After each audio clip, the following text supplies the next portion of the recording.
Welcome to another episode of Ben Recommend, where I recommend you all some manga. And here we have ourselves another series that I have seen people talk about in various other videos out there. And this one is called Trapped Inside a Dating Sim.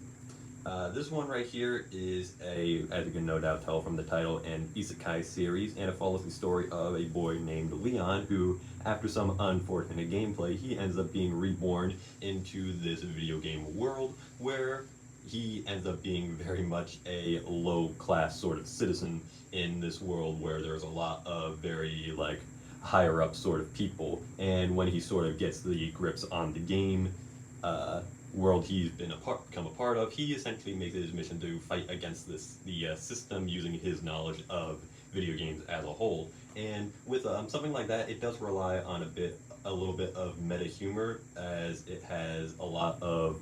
He essentially has this knowledge of these different types of games that he plays, and he uses that to his advantage to be able to get like higher up in the system. So there's a lot of meta humor when it comes to stuff like that.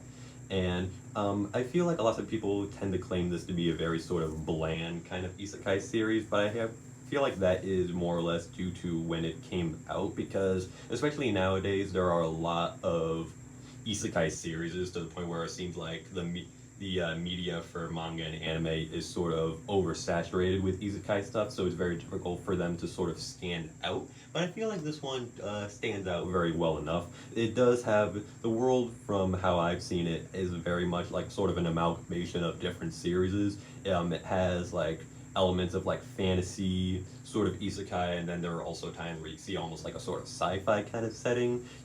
You'll see stuff like a very like fantasy looking like mansion, and then the next thing you know you see the main character with a rifle battling against a giant mecha robot.